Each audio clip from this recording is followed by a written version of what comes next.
ele cita nominalmente aqui que no 15º ano, quem era o imperador que mandava em Roma? Tibério. Quem era governador da Judéia? Pilatos.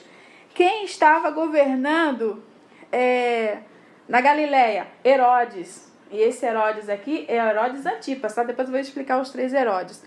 Aí fala aqui que o irmão Filipe, que era tetrarca na região de Ituré e Traconites, e Lisânias, tetrarca de Abilene, e ainda ele dá referência, sendo sumos sacerdotes, Anás e Caifás, os dois, mas só tem um, indicação romana aí, né? E aí eles, veio a palavra do Senhor a João Batista, aonde? No deserto. De onde? Da Judéia. E aí ele começa a anunciar que o reino de Deus tinha chegado, arrependei-vos, que o reino de Deus chegou. João Batista. João Batista. Esse ano que começa, sei que ano é esse aqui? Ano 27 da nossa era. Começa o reino de Deus. Começa a pregação de que o reino de Deus havia chegado. E Jesus vai e batiza, vai no Jordão. Uhum. Tudo cumprido que profeticamente já havia sido anunciado. Que Elias viria fazer o quê? Consertar as dias e anunciar o ano aceitável do Senhor. Entenderam? Que há uma profecia dizendo que Elias viria, o primeiro Elias veio, o segundo Elias viria chamar Israel ao arrependimento para receber João Batista. O Messias, que era João Batista. E ele data aqui, no 15º ano, Tibério César estava lá em Roma, Pilato estava cá na Judéia, fulaninho, Herodes estava na Galileia, veio a palavra do Senhor João. Nominalmente é citado. E Jesus batiza e ele começa a anunciar. E ele anuncia e ele começa a dizer que era o seu reino. E olha para você ver como que é poder, que inicialmente ele está mostrando. Leia por gentileza Mateus 12, 22 a 29. Endemoniado, cego e mudo. A blasfêmia dos fariseus, Jesus se defende. Então lhe trouxeram o endemoniado, cego e mudo, e ele o curou, passando o mudo a falar e a ver. E toda a multidão se admirava e dizia: é este, porventura, o filho de Davi? Mas os fariseus, ouvindo isto, murmuravam: este não expele demônios, senão pelo poder de Beelzebul, maioral dos demônios. Jesus, porém, conhecendo-lhes os pensamentos, disse: todo reino dividido contra si mesmo ficará deserto, e toda cidade ou casa dividida contra si mesma não subsistirá. Se Satanás espelha Satanás, dividido está contra si. Como, pois, subsistirá o seu reino? E se expulso demônios por Beelzebul, por quem expulsa os vossos filhos? Por isso, eles mesmos serão os vossos juízes. Se, porém, eu expulso demônios pelo Espírito de Deus, certamente é chegado o reino de Deus sobre vós. Se eu expulso o demônio em nome de Deus, é porque é chegado o reino de Deus sobre vós. Quando Isaías 61 fala para que o Espírito que estava nele, sempre ele está lhe falando que ele tinha que libertar aqueles que estavam cativos. E Paulo explica isso de maneira bem clara quando diz que no passado nós pertencíamos ao reino das trevas, mas somos retirados para o reino da luz. Amém. Por que isso? Porque Satanás tinha tomado o domínio da terra de Adão. E se você estava sob o domínio de Satanás, você estava sobre o domínio das trevas. E quando você chega a um estágio que não tem mais tempo, que tudo é dominado, Satanás domina também a sua mente. Esse é o ponto. É uma luta de poder. E Jesus avança, as portas do inferno não vão prevalecer sobre isso. E Satanás é derrotado. Amém. E aí você tem uma missão, e eu também, que é avançar sobre esse reino. E é aí que nasce a igreja. A igreja não é o reino, a igreja representa o reino. Você e eu representamos este reino, porque nós estamos assentados nos lugares celestiais em Cristo. É isso que Paulo fala na carta aos Efésios. Entendeu? Que esse conflito cósmico não é uma coisa simples. Não é simples. É essa a questão. Veio tomar mesmo do reino das trevas. E tomou. Me dá todo o poder. Fala. Porque ele já tinha pensado, a Ellen White fala, que já tinha triunfado. Que Jesus não viria mais, que Deus não ia fazer mais nada pela humanidade. E era muito comum, naquela época que Jesus veio, encontrar muitos endemoniados por causa disso. porque o mal tinha crescido demais. Já estavam com as fisionomias transformadas no primeiro capítulo do Desejado. Isso. O primeiro capítulo. Gente. Exatamente. Entendeu? Aí ele pensava assim, não, ele já desistiu, Deus não vai fazer mais nada pela humanidade, acabou. Mas não, quando menos esperava, a profecia cumpriu ali. E aí, gente, nós temos o nascimento da igreja. A igreja tem exatamente essa função. É essa a função da igreja, avançar no reino das trevas. Entendeu? Avançar no reino das trevas. Nós estamos assentados no mundo espiritual, mas nós vivemos no mundo físico. Como se dá o reino espiritual e o reino natural? Deus opera por meio de quem? Do Espírito Santo. Opera em nós por meio do Espírito Santo para a gente avançar sobre esse reino. E por que Satanás luta contra a igreja? Porque não tem como destruir a igreja, porque a igreja está fundada em Cristo e o Espírito Santo está habitando. Então ele faz de todas as maneiras para causar situações para que o reino não avance, entendeu? Esse é o ponto. E a igreja nasce, a gente vai entrar porque a gente tem que falar sobre a igreja e o reino de Deus, que a igreja é a representação de Deus na terra. É a menina dos olhos, como Ellen White fala no livro de Atos dos Apóstolos, tá, gente? E aí a igreja nasce no livro de Atos com o poder vindo do céu. Semelhantemente, o Espírito Santo lembra quando eles saíram lá do Egito, que 50 dias depois o Senhor veio falar com eles no Sinai que recebeu a lei? Naquele dia 3.000 pessoas morreram, não foi? Lembra do bezerro? E agora que você tem o nascimento da igreja, a teofania, a manifestação sobrenatural de Deus, você tem a conversão de 3.000 pessoas. Qual o paralelo? 3 morrem, 3 convertem. Qual o paralelo aí? A lei, quando ela veio, que dá para Israel, ela vem de uma maneira sobrenatural. Sim. Quando o poder vem sobre a igreja, ele vem de forma sobrenatural. Mas qual o paralelo da morte das 3.000 pessoas com o batismo das 3.000 pessoas? 3.000 morreram e 3.000 nasceram. Morreram. Há um equilíbrio, né, da verdade. 3.000 morreram em desobediência e morreram eternamente. E 3.000 nasceram, estavam mortos e nasceram espiritualmente. Equilibrou. Equilibrou, entendeu? Perdemos 3, nós compensamos. Mas veja, podia esses 3.000 que morreram não terem feito isso, terem se salvado, né? Mas não foi o caso. Ué, mas os Não 3.000 tem como terem se salvado. Ele foi desobediência, eles foram exterminados Eu por entendi que eles estavam em pecado, franca rebelião contra Deus. Eles estavam em franca idolatria. rebelião.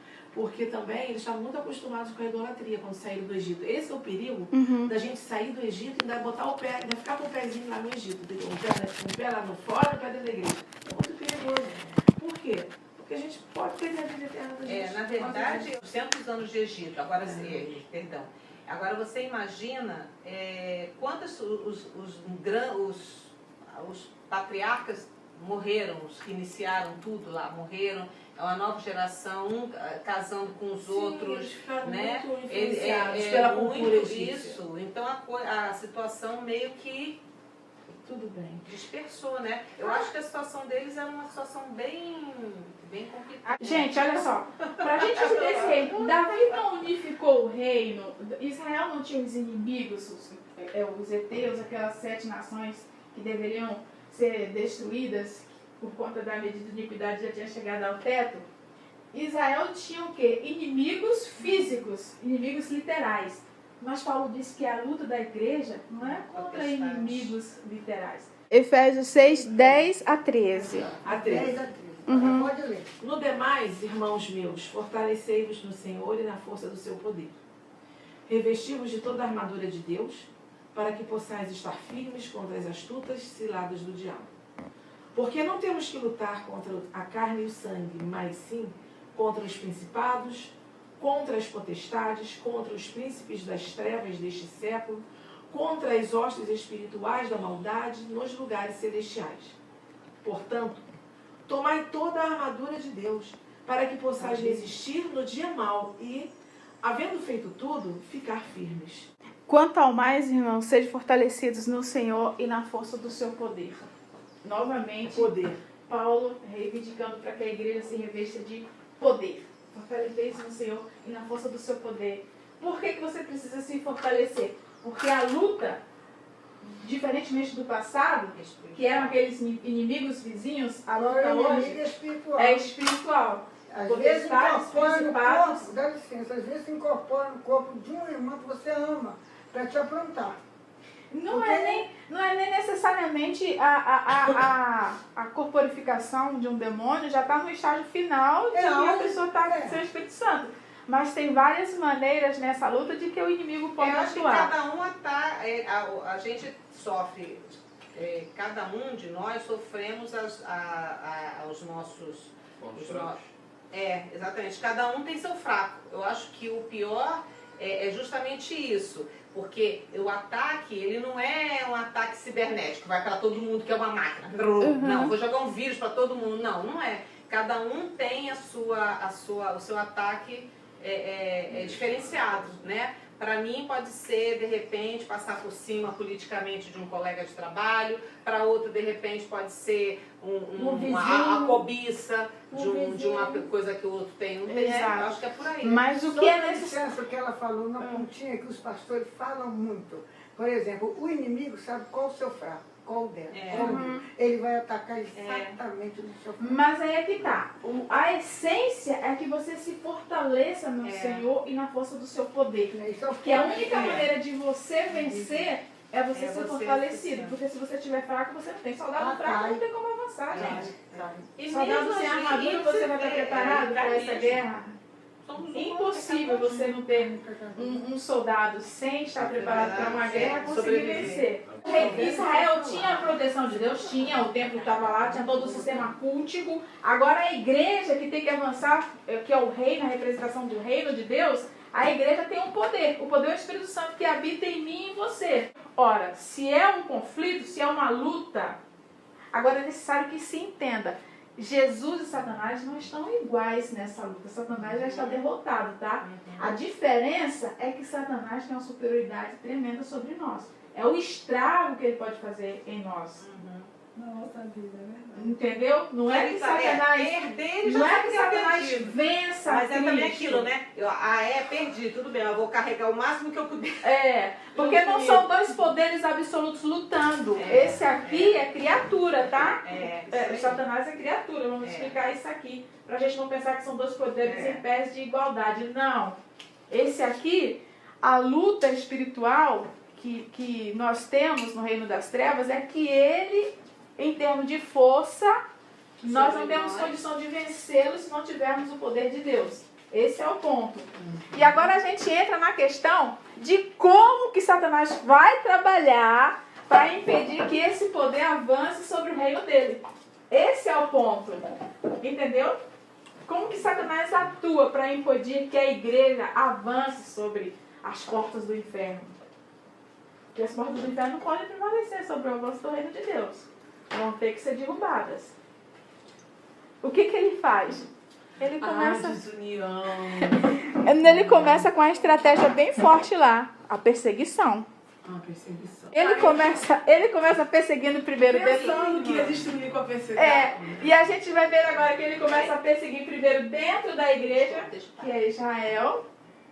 E depois ele começa a perseguir por meio do Estado, o mundo secular. A gente vai ver primeiro a perseguição quando ela começa na igreja. A gente vai ver quando que começa a perseguição na igreja, dentro da igreja. A primeira perseguição dos judeus, perseguindo os cristãos. Que a princípio, quando o cristianismo nasce, ele não é muito diferente do judaísmo, né? Ele é um segmento dentro do judaísmo, como se fosse uma coisa que estivesse reformando o judaísmo. Mas não a rejeição dessa reforma, podemos assim falar. E aí a gente vai ver lá no livro de Atos 4, o que acontece. O primeiro que é perseguido quando ele começa a se levantar logo após a descida do Espírito Santo. Pedro. Atos 4, 1-5. Pedro e João ainda estavam falando ao povo quando chegaram alguns sacerdotes, o chefe da guarda do templo e alguns saduceus. Eles ficaram muito aborrecidos porque os dois apóstolos estavam ensinando ao povo que Jesus havia ressuscitado e que isso provava que os mortos vão ressuscitar. Então, prenderam os dois e os puseram na cadeia para ficarem lá até o dia seguinte, pois já era muito tarde. Porém, muitas pessoas que ouviram a mensagem creram e os homens que creram foram mais ou menos 5.000. Nossa. No dia seguinte, reuniram-se em Jerusalém as autoridades dos judeus, os líderes do povo e os mestres da lei. Nessa reunião estavam também Anás, que era o grande sacerdote, Caifás, João, Alexandre e outros que eram da família do grande sacerdote. É só até aí, até o 5. Veja, Pedro começou a pregar, já veio de imediato a perseguição da liderança judaica para tentar calá-los. E quem estava tentando calá-los era exatamente quem? O sumo sacerdote. A própria igreja. A própria igreja tentando tentar calar. E você vai ver, ao longo do livro de Atos, que você vai ver que Pedro tenta pregar novamente, e aí você tem a morte do primeiro mártir. Quando você chegar lá em Atos 7, você vai ver Estevão. Aquela discussão de Estevão com as sinagogas dos libertos, aqueles judeus helenizados, e que eles não aceitam aquela interpretação de Estevão em relação ao templo, e que Estevão é levado diante lá do sumo sacerdote, e ele é apedrejado, depois da defesa dele, ele é morto. Você tem ali já o primeiro mártir sendo assassinado.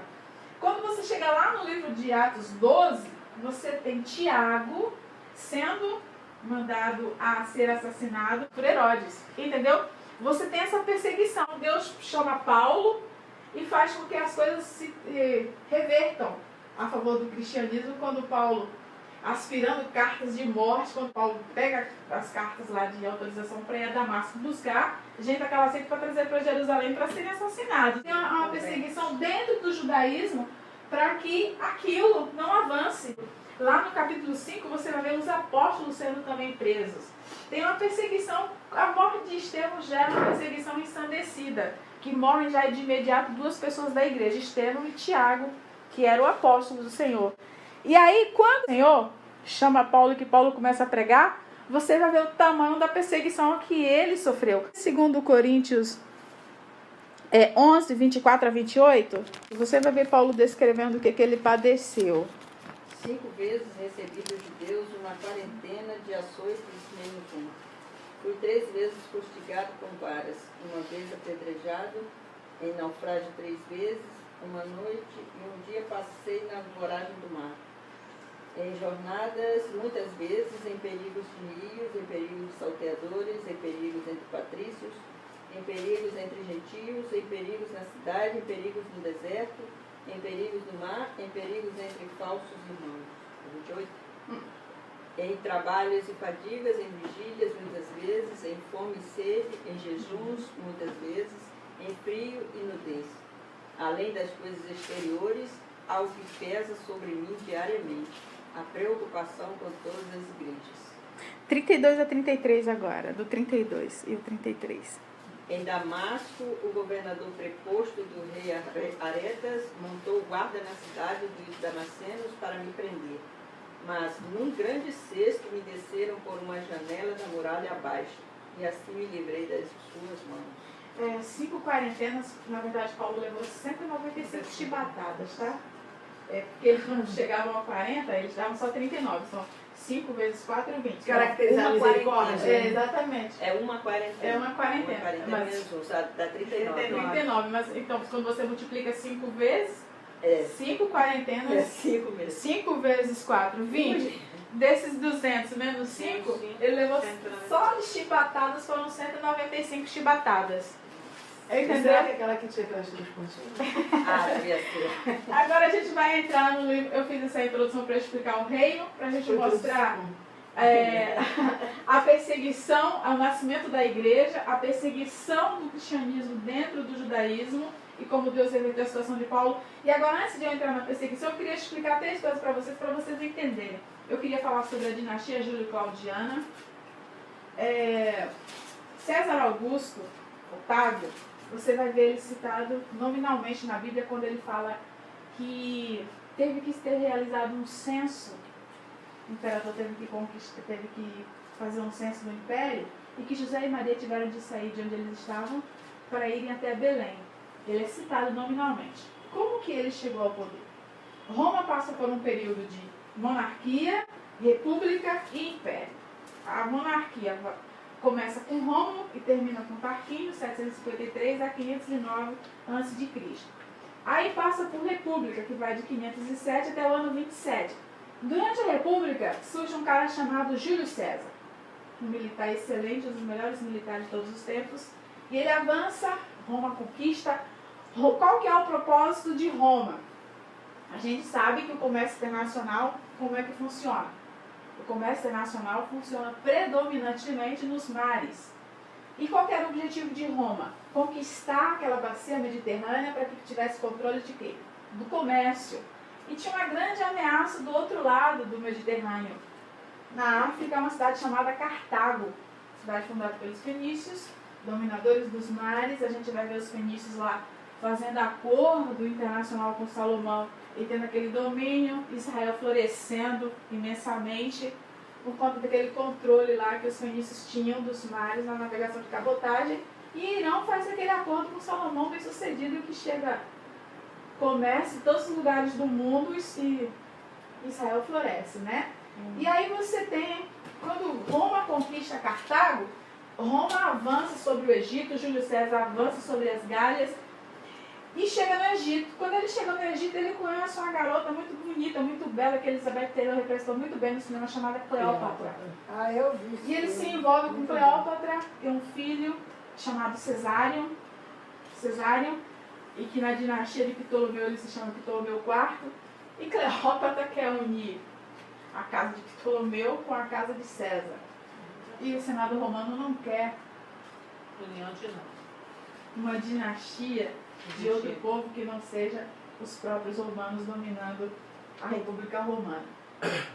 E é feita uma trama de Júlio César assassinado na escada do Senado por 60 senadores e um dos seus filhos adotivos chamado Marcus Július Brutus. Nossa. Leva 23 facadas. Até tu. E quando ele vai se cobrir, que ele vê até tu, Brutus.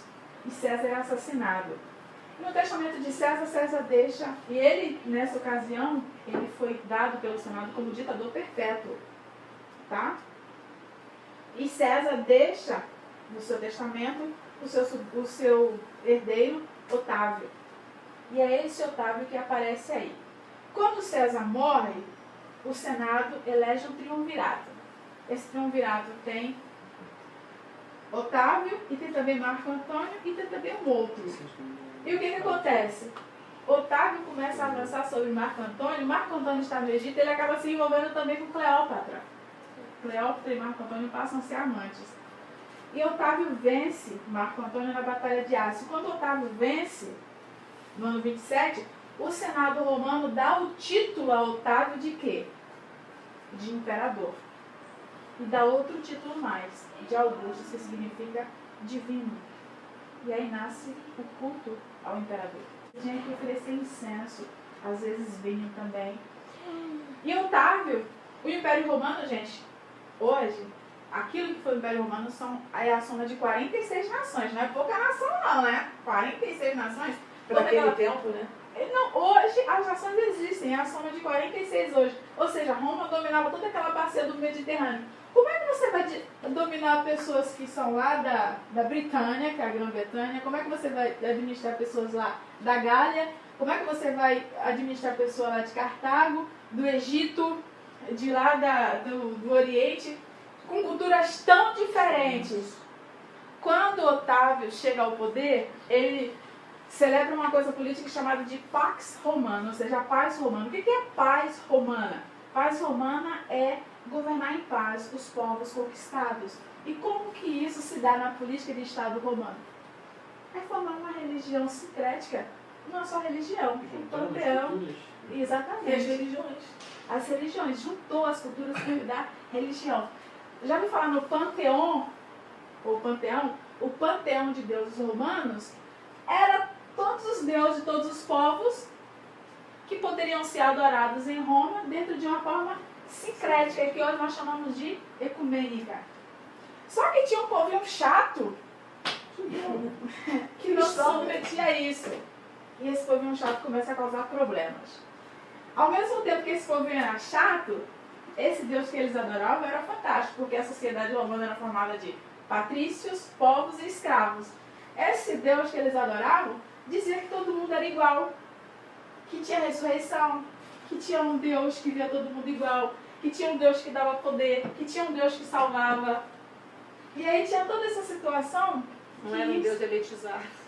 E quando Otávio se torna divino, esse Deus que esses cristãos adoravam, eles também eram um Deus que causava problema na família, que ele dividia a família. Porque o culto ao imperador, ele passa a ser o pai de toda a nação. Então ele é adorado como o pai de toda a casa de César, de todo mundo. Entendeu? Então, se aquele que era pai, quem que é o pai? É César ou é o Cristo? Estava causando divisão na família. Então, pelo fato de você não adorar esse Deus, você era considerado naqueles dias um ateu, tá? Você cristão era ateu, porque você não cria nos deuses romanos. E aí, voltando à dinastia Júlio-Claudiana, você tem, eu contei a história da família César, aí você tem Otávio chega no poder, você tem um outro César citado nominalmente na Bíblia. Esse aí que vocês leram aí, Tibério César. Tibério César é citado no batismo de Jesus, e Tibério César também, na época que Jesus morre, ele é o imperador. O terceiro imperador romano, Calígula, aquele que morreu com um cavalo, ele reconheceu Herodes Agripa como rei. O quarto imperador romano também é citado nominalmente na Bíblia, Cláudio, quando os judeus são expulsos de Roma, que Paulo encontra com Áquila e Priscila, lá em Corinto. E o quinto imperador é nominalmente citado na Bíblia durante o naufrágio, quando Paulo está indo, que o Senhor aparece diretamente a ele e fala que ele deveria comparecer perante Nero, ou seja, perante César. Entendeu? 4 são citados nominalmente, a exceção de Calígula, mas que tornou Herodes Agripa rei. Perceberam a participação desses imperadores no plano da redenção? Agora, explicando os Herodes. Herodes o Grande é o que mandou matar todas aquelas crianças quando Jesus nasceu. Entendeu? Esse Herodes aí é ele que embeleza o templo. Herodes Antipas, o filho, é aquele que mandou matar João Batista. Esse aí que é Herodes Antipas. E é esse que Pilatos manda Jesus comparecer perante ele. Esse é Herodes Antipas. Herodes Agripa, primeiro, é o neto de Herodes o Grande.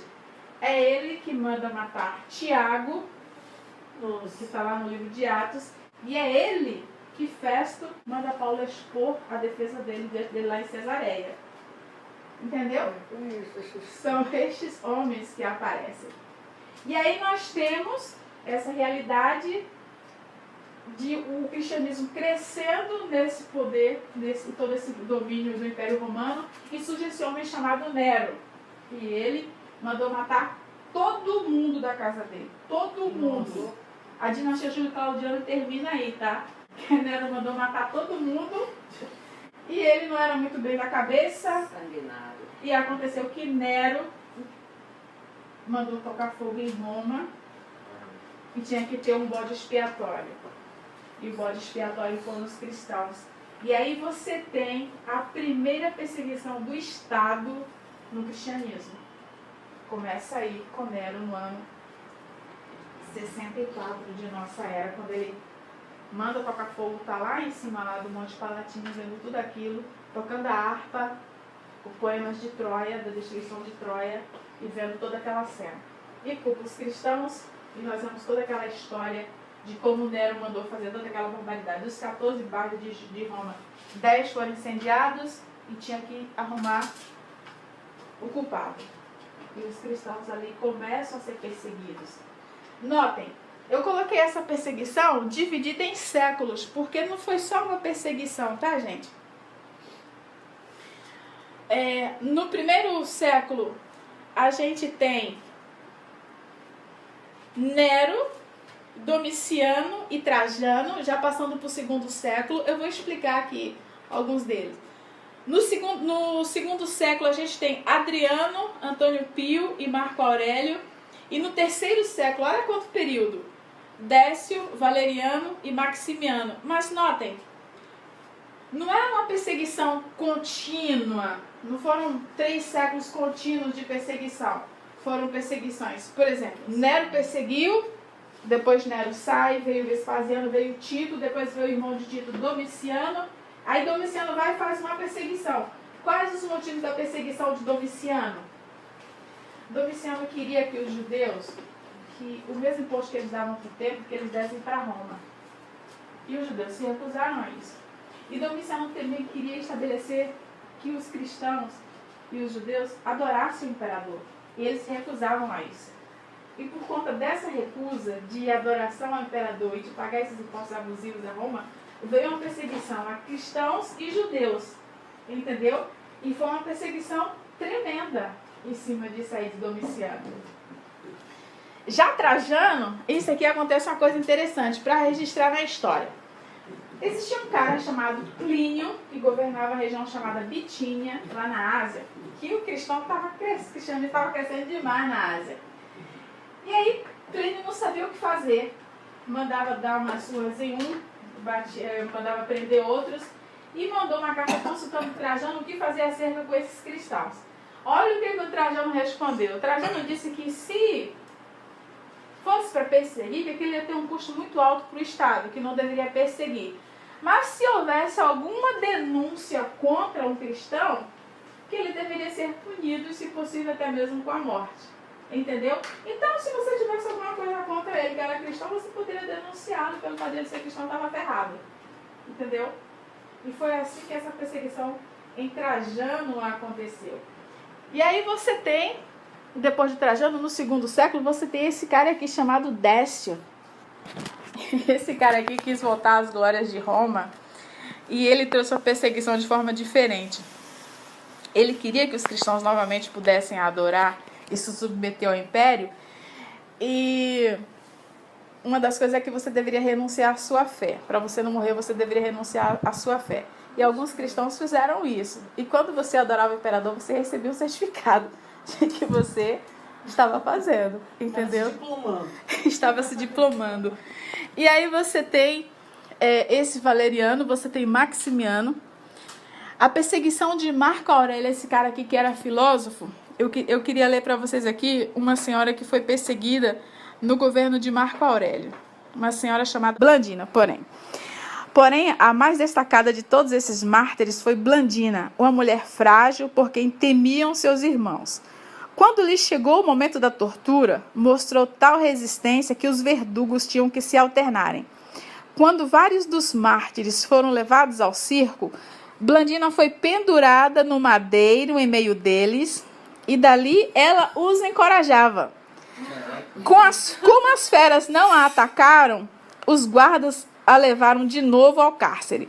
Por fim, neste dia de tão bárbaros espetáculos, Blandina foi torturada em público de diversas maneiras. Primeiro a açoitaram, depois a fizeram ser mordidas por feras, em seguida fizeram-na assentar-se em um assento de ferro quente e ainda a encerraram em uma rede e fizeram com que o touro bravio a chifrasse. Como em meio de tais tormentos, Blandina seguia firme em sua fé, finalmente as autoridades ordenaram que ela fosse degolada. Perceberam o nível de tortura? Isso foi no governo de Marco Aurélio.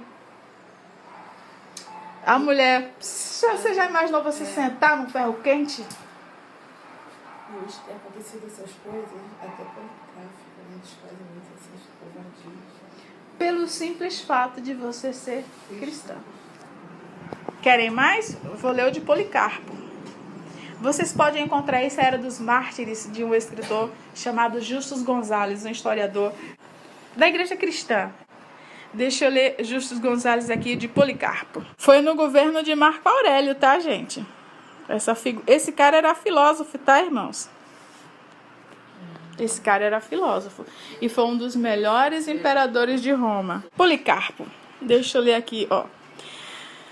Ante a firmeza do ancião, o juiz ordenou que Policarpo fosse queimado vivo e toda a população saiu a apanhar ramos para preparar a fogueira. Nossa. Atado já em meio da fogueira e quando estava a ponto de acender o fogo, Policarpo elevou os olhos ao céu e orou em voz alta. Senhor Deus soberano, dou-te graças porque me consideraste digno deste momento, para que, junto a teus mártires, eu possa ser parte no cálice de Cristo. Por isso te bendigo e te glorifico. Amém. Assim entregou a vida aquele bispo ancião, a quem anos antes, quando ainda era jovem, o ancião Inácio havia dado conselhos acerca de seu trabalho pastoral e exemplo de firmeza em meio à perseguição. Inácio de Antioquia também foi assassinado como mártir. E ele conviveu com João. E foi Inácio que instruiu Policarpo na fé cristã. Viu como as pessoas tinham a convicção daquilo que criam e não tinham medo de perder a vida? Na perseguição do Estado? Estamos nós preparados para esse tipo de viver cristão?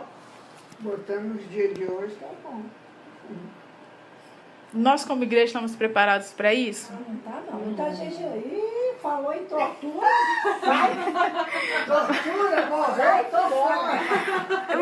Alguns negavam a fé naqueles dias também, porque a perseguição não era contínua. E aí teve um tempo sem perseguição que tinha gente que, quando a perseguição veio, muitos abandonaram a fé. Mas aqueles que mantiveram firme, agora Ellen White fala acerca das catacumbas, onde eles se escondiam para isso. O texto fala, e as catacumbas estão lá em Roma até hoje. Na página 40 do Grande Conflito, ela diz assim: eram forçados a procurar esconderijo nos lugares desvelados e solitários, desamparados e aflitos e maltratados, errantes pelos desertos e montes e pelas covas e cavernas. Imagina que aquele lugar é frio, cai neve, né? Já impressionou? Mais de quilômetros de catacumbas, na verdade, cemitérios, né?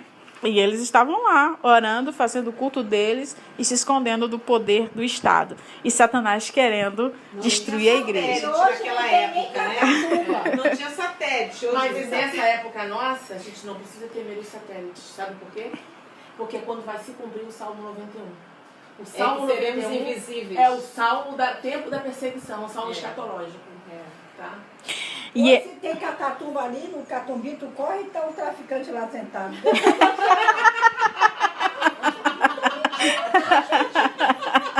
Continuando, as catacumbas proporcionaram abrigo a milhares.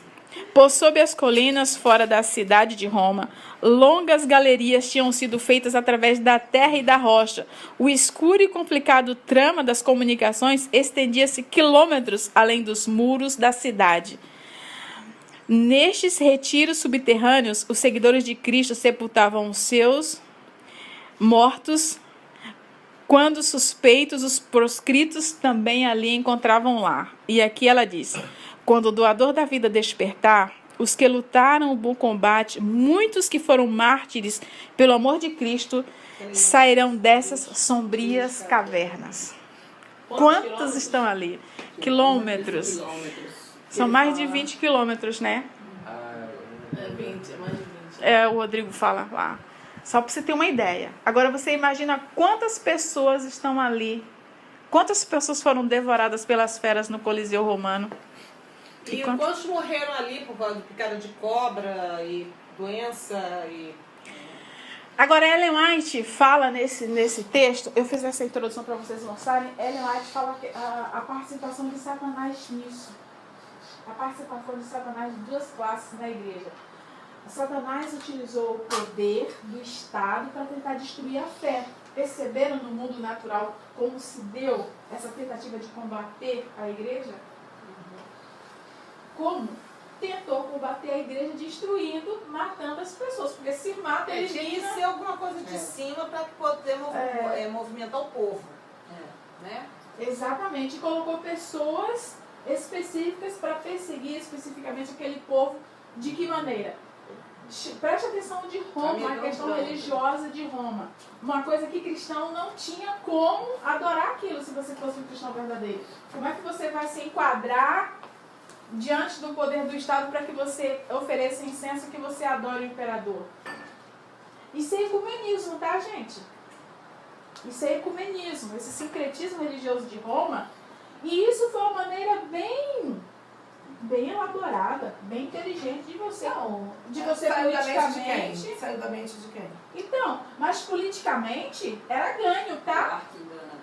Politicamente politicamente para o Império Romano, isso era ganho, porque você conseguia, dessa maneira, conter qualquer rebelião sobre aquele que você estava tendo domínio.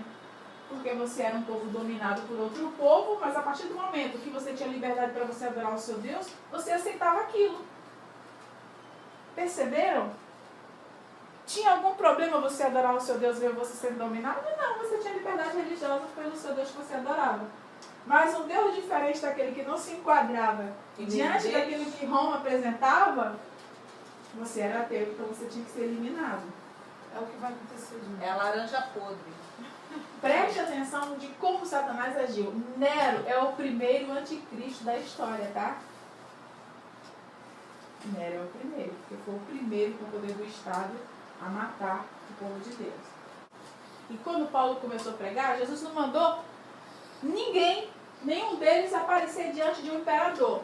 Mas o Senhor falou nominalmente que ele deveria comparecer, Paulo deveria comparecer diante de César, que era Nero. Olha que coisa interessante. Oi, Nani, se Nero foi o primeiro anticristo. Uma representação. Representação do que vai ser o anticristo. Exatamente. Entendeu? Isso. E aí Ellen White vai falando acerca disso. Então quer dizer que esse anticristo que, por exemplo, nós estamos acreditando, também ele vai ter poder político? Só pai. A perseguição vem pelo poder político. Político e religioso. É por isso que tem que unir. É a junção entre É só, irmã, você ver Roma como foi formada no seu início. Presta atenção, eu estava entendendo, mas assim, eu não conseguia fazer o link, o né? link, entendeu? Que eu estou pensando aqui outra coisa. Aí, não, do que ela está falando, mas aí foi o que ela falou. Claro, É o tempo todo que ela vem mostrando, é isso, é o poder religioso político, poder religioso político. Porque está claramente no grande conflito esse combate. Quando a gente for estudar um capítulo, você vai ver como que o poder religioso reverteu essa situação a partir de Constantino. E como que a coisa ficou bem clara, como Satanás começou a agir. Satanás não conseguiu destruir matando, ele utiliza uma outra maneira. E Ellen White fala sobre isso aqui, ó. Acomodação. Não só acomodação. Ele entra na igreja e muda tudo. Sim, entendeu? Toda a fé cristã. Mudou a fé cristã a partir de Constantino. Ou seja, o paganismo se misturou com o cristianismo. Exatamente. A religião católica, ela é pagã, com capa de cristão, entende? Dentro dela é paganismo. Sim. Adoração aos mortos, culto aos mortos, isso é necromancia proibido pela Bíblia. Conceder perdão. Conceder perdão, blasfêmia, isso é blasfêmia. E a gente vai estudar A gente guarda. como tudo isso não começou. A gente vai estudar como tudo isso começou quando Constantino, a partir do século IV, no Edito de Milão, que dá a liberdade religiosa, e como Constantino transforma tudo isso novamente pensando no bem-estar De todos. do Estado. Porque Do não Estado tem como, dele. sabe por quê? Não tinha como mais combater o cristianismo, porque Roma tinha muito escravo. E o cristianismo é uma mensagem que ele alcança muita pessoa pobre. Então, Roma precisava daquelas pessoas. E como que Roma ia agora destruir a força de trabalho? Ia ter que dar um jeito. Entendeu? Não dava para matar todo mundo. Muito embora Paulo nunca tenha aconselhado a nenhum escravo se rebelar contra seu senhor. Pelo contrário, ele mandava se acomodar na situação, ser obediente ao Senhor, e o Senhor respeitar o Mas tinha um o problema escravo. aí. O escravo também poderia ser aproveitado para o seu exército, e o exército romano adorava o mitraísmo. Como é que os cristãos no exército romano iam adorar o mitraísmo? Estava gerando problema, tinha que dar um jeito. Entendeu? Em nome da manutenção do poder, tem que dar um jeito. E aí, supostamente, aquela visão de Constantino lá. Mas eu queria comentar sobre esse comentário de Ellen White aqui, acerca do que ela fala sobre Satanás. O capítulo 2.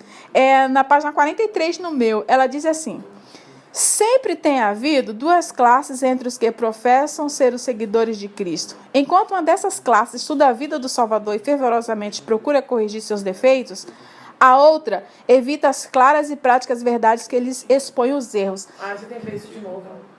Gente, presta atenção no que a Irene leu aqui agora. Olha só.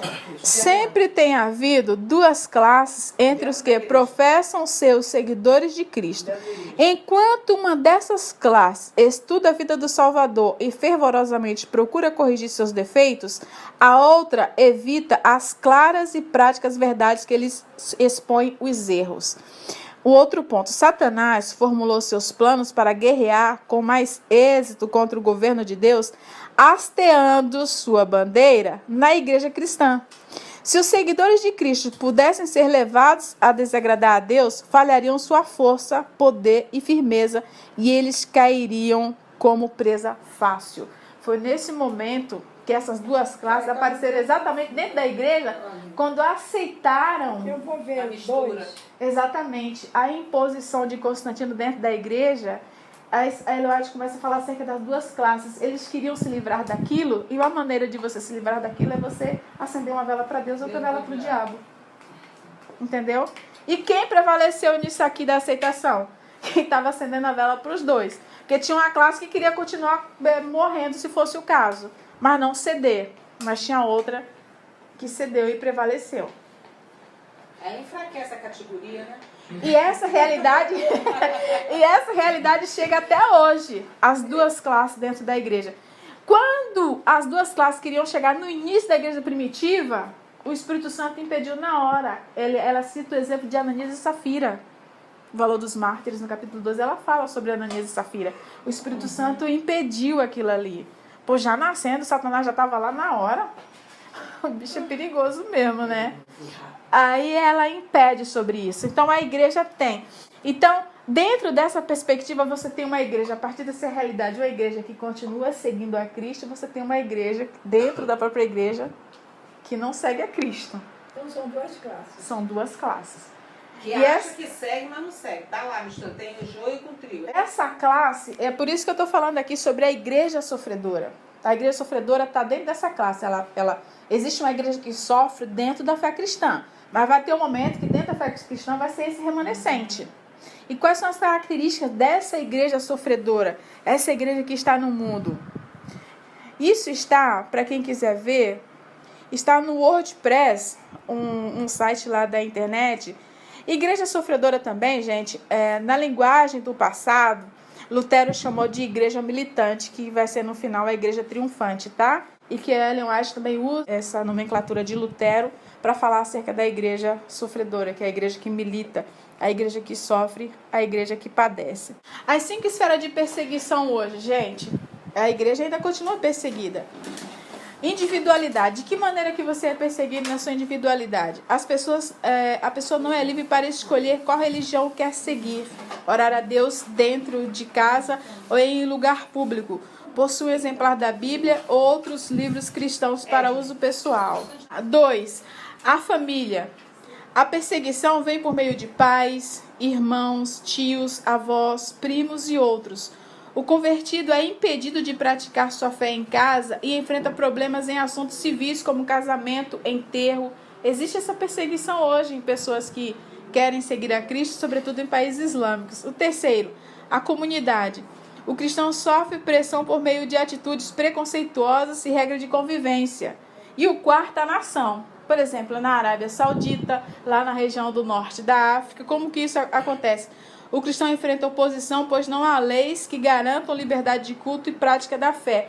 Degolados. Alguns são degolados por conta disso. E na igreja, enfrenta dificuldade em realizar atividades como cultos, reuniões de oração, batismo e estudos bíblicos. Eu mandei aquele vídeo para vocês acerca da igreja sofredora.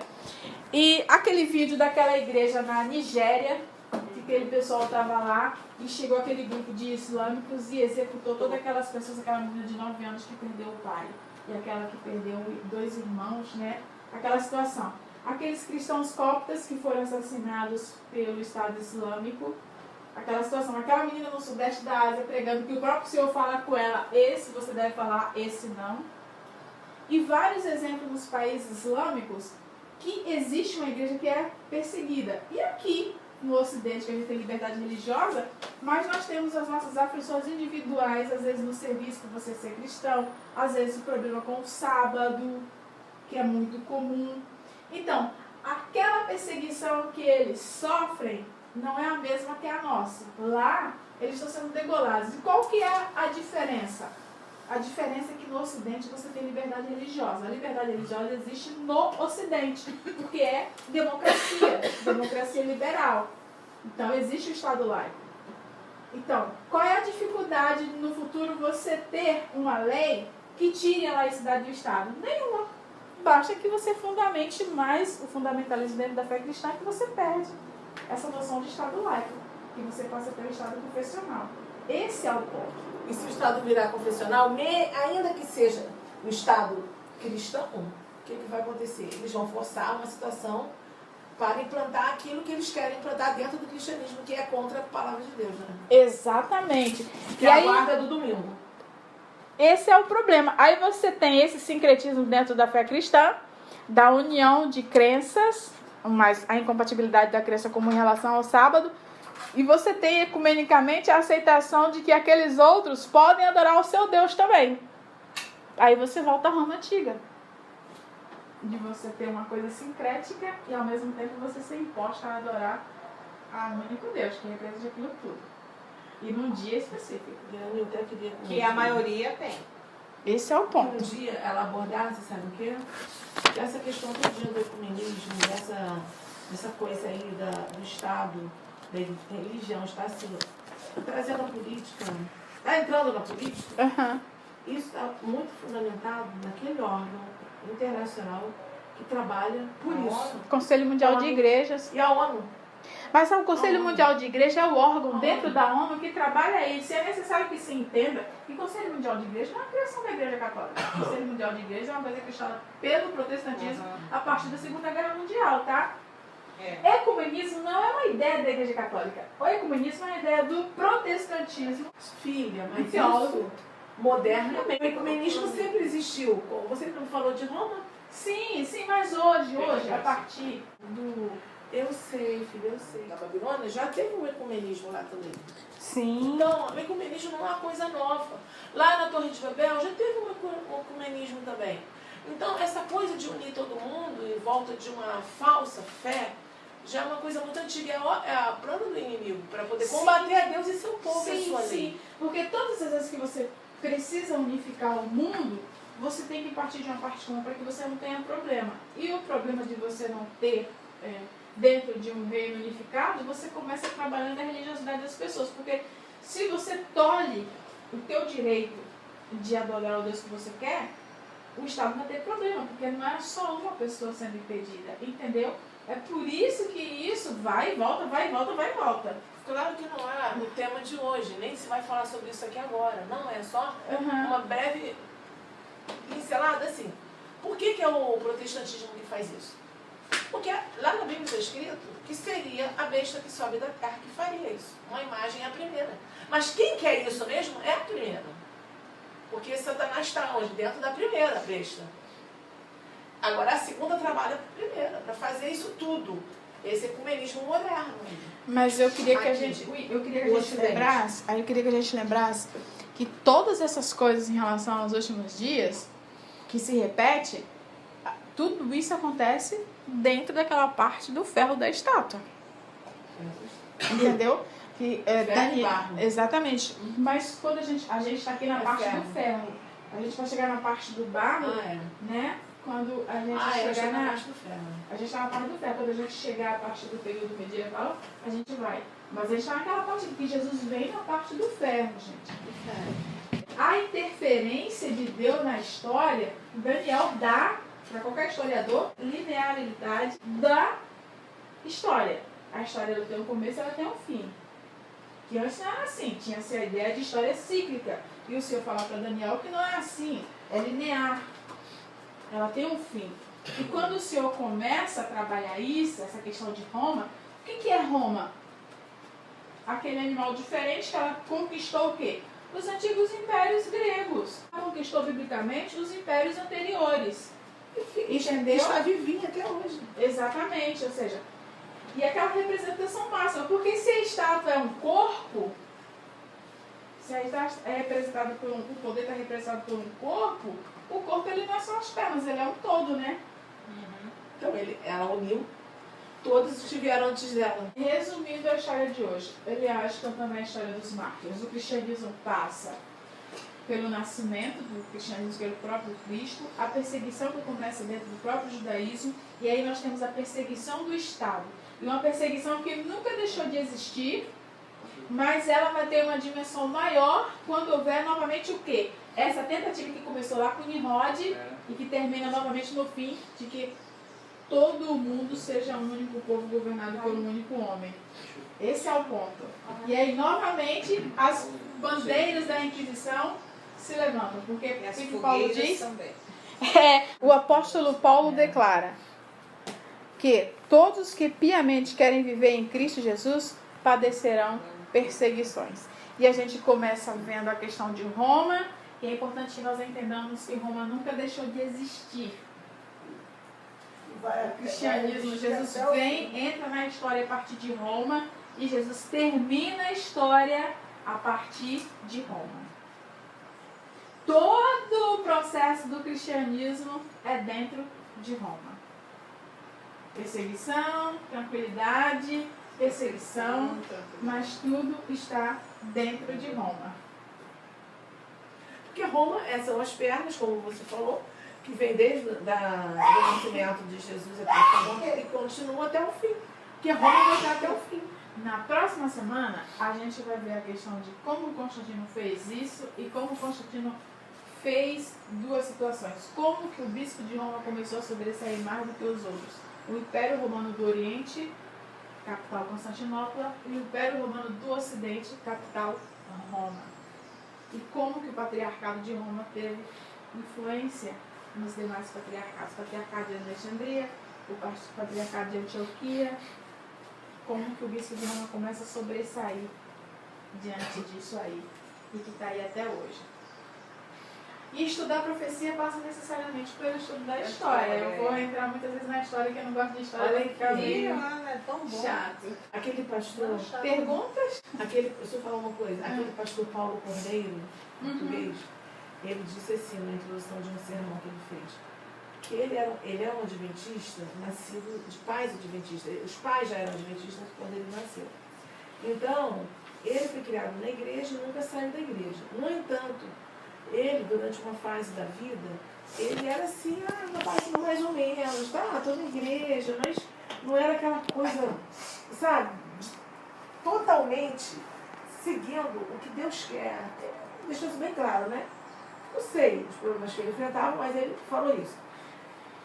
Ele disse que ele passou a ser realmente um adventista do sétimo dia, literalmente, situado, fiel, procurando ser cada dia mais fiel a Deus, a partir do momento que ele começou a estudar as profecias.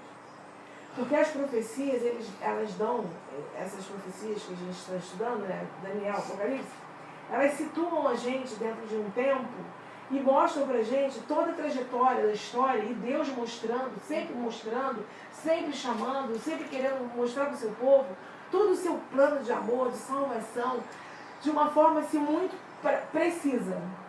Tudo se cumprindo precisamente. Entendeu? Então isso, ele disse que firmou muito a fé dele.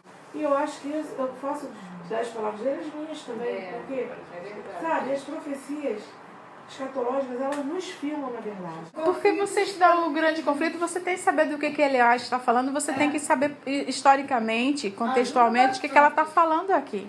Não é?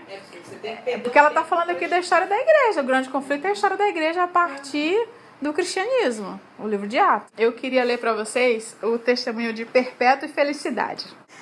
A heroína do martírio das santas Perpétua e Felicidade é Perpétua, uma mulher jovem, de boa posição social, que amamentava ainda seu filho recém-nascido. Acompanhavam-na 2 escravos, Felicidade e Revocato, e outros 2 jovens chamados Saturnino e Secúndulo, mas de quem se sabe muito pouco. Boa parte do martírio está posta nos lábios de Perpétua, e é muito possível que reproduza suas próprias palavras. Em todo caso, quando Perpétua e seus companheiros foram presos, e o pai de Perpétua tratou de convencê-la a abandonar a sua fé e assim salvar sua vida, ela lhe respondeu que, assim como cada coisa tem seu nome e é inútil tratar de mudá-lo, ela tinha o nome de cristã e não podia mudá-lo. O processo de Perpétua e seus companheiros foi longo. Ao que parece, porque as autoridades queriam fazer todo o possível para incitá-los a abandonar sua fé. Felicidade, que estava grávida quando foi presa, temia que, em razão de sua gravidez, a perdoassem ou, ao menos, que atrasassem o seu martírio e que não pudesse, então, sofrer juntamente com seus companheiros. Mas, segundo o martírio, suas orações foram respondidas e, ao 8º mês de gravidez, deu à luz a uma menina, que imediatamente foi adotada por outra irmã na fé. Quando haviam se queixado das dores do parto, seus carcereiros perguntavam como ela esperava ter a coragem necessária para enfrentar as feras. A resposta de Felicidade é característica do modo em que muitos daqueles cristãos do primeiro século enfrentavam o martírio. Agora, olha o que Perpétua diz. Agora meus sofrimentos são só meus, mas quando tiver que enfrentar as bestas, haverá outro que viverá em mim e sofrerá por mim, posto que eu estarei sofrendo por ele. Os mártires varões foram por fim lançados às feras, e Saturnino e Revocato morreram rapidamente, mas a Sécundulo nenhuma fera quis atacá-lo. O javali que soltaram, em lugar de atacá-lo, feriu de morte um dos soldados. Quando o ataram para que o urso atacasse, o urso negou-se a sair de seu esconderijo. Por fim, o próprio Sécundulo anunciou ao seu carcereiro que um leopardo o mataria de uma só dentada. E assim foi. Quanto a Perpétua e Felicidade, anunciaram-lhes que eles haviam preparado uma vaca furiosa que as chifrasse. Quando Perpétua foi chifrada e lançada ao alto, simplesmente cingiu mais estreitamente seu vestido desfeito sobre suas carnes expostas e pediu que ele permitisse recolher sua cabeleira, porque a cabeleira solta, como haviam deixado, era sinal de luto, e para ela este era um momento feliz. Logo, foi para onde jazia Felicidade, a sua escrava. Também ferida pela vaca, levantou a sua companheira e perguntou em voz alta, que surpreendeu a todos: onde está a famosa vaca? Que mártires corajosos. No Coliseu isso, hein, gente? Por fim, desgarradas e sangrando, as mártires se reuniram no centro do anfiteatro, onde se despediram com o ósculo de paz e se dispuseram a morrer à espada. Quando chegou a vez de Perpétua, seu verdugo tremia e não acertava feri-la de morte. E ela tomou-lhe a mão e a dirigiu para que a ferisse na garganta.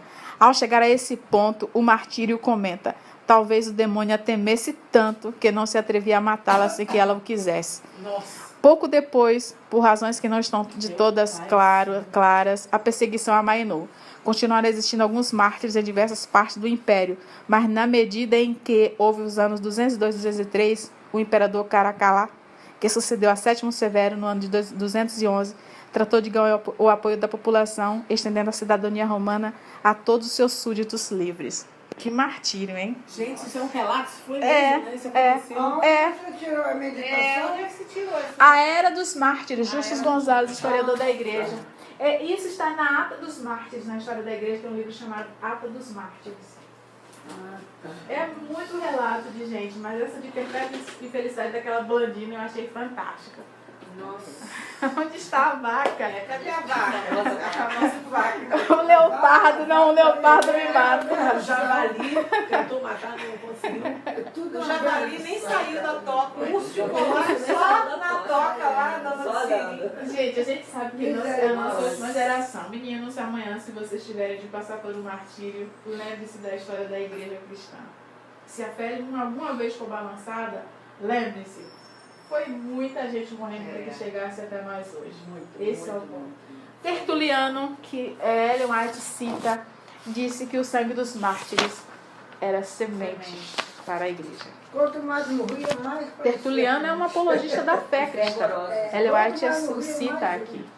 A semente, para que chegasse até nós. E foi muito sangue derramado. Foram 50 milhões de mortos. E na inspiração do Senhor, vocês viram eu ler que Ellen White fala que muitos saíram das catacumbas. Eu vi um monte Deus seja louvado por isso. Você falou sobre o martírio, Paulo também. No História da Redenção, o capítulo 13, fala sobre o martírio de Paulo e Pedro.